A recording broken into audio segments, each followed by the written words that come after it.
Hey everyone, welcome back to Corporate Decoder. Today we're diving into a filing from Alpha Cognition, and trust me, this one's got more twists than a pretzel factory.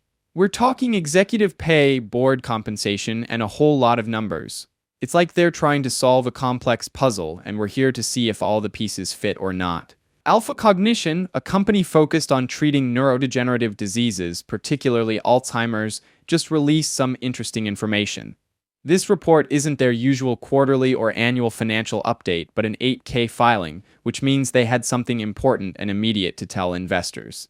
In this case, it's all about who gets paid what at the top. Let's get straight to the juicy details: executive compensation. On February 18th, the company's board, acting on the advice of its compensation committee, decided to shake things up for their top dogs.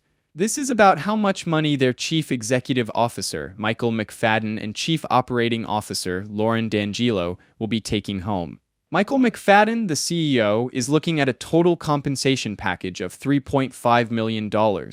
This is a mix of a $625,000 base salary, a potential bonus of $375,000, and a whopping $2.5 million in stock options.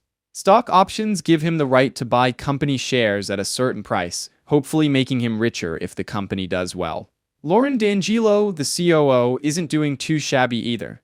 Her total package comes out to $2.3 million with a $500,000 base salary, a $300,000 bonus target, and $1.5 million in stock options. So the big question is, why such large numbers? Were these executives underpaid before? Well, Alpha Cognition didn't just pull these numbers out of thin air. They hired an independent company called Global Governance Advisors, or GGA for short, to figure out what a fair compensation package would be.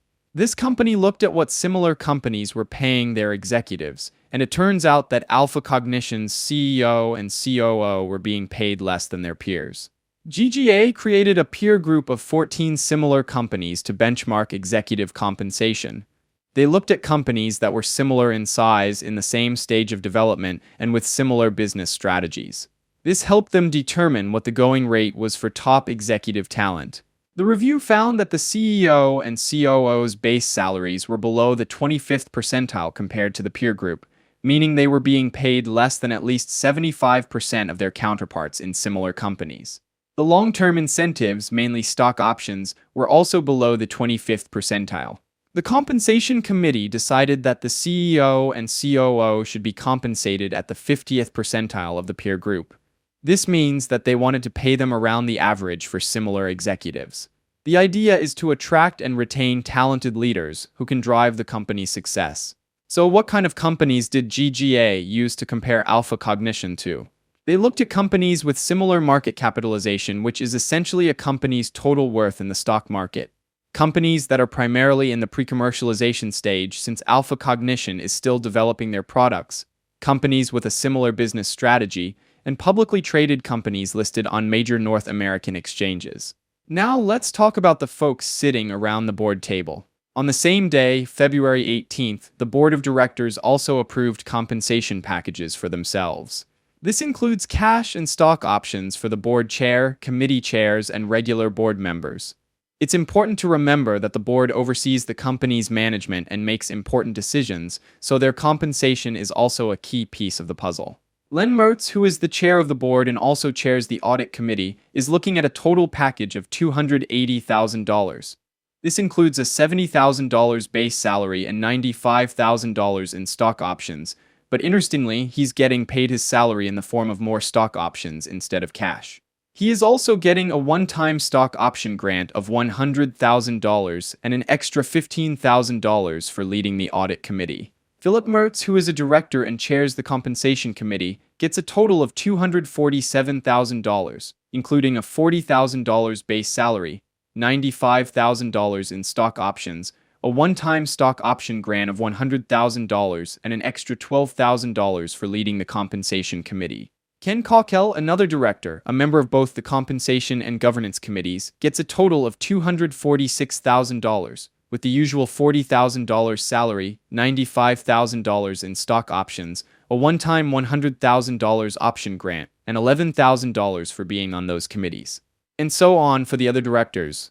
You might notice this one-time stock option grant of $100,000 for some directors.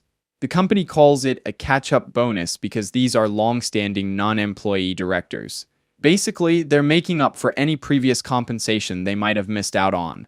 Just like with the executive compensation, the compensation committee used GGA's advice to set director compensation at the 50th percentile compared to the peer group. They considered the workload of the board chair, committee chairs, and members when deciding how much to pay everyone. The annual board compensation package is a mix of base salary, stock option grants, and extra payments for leading or serving on committees.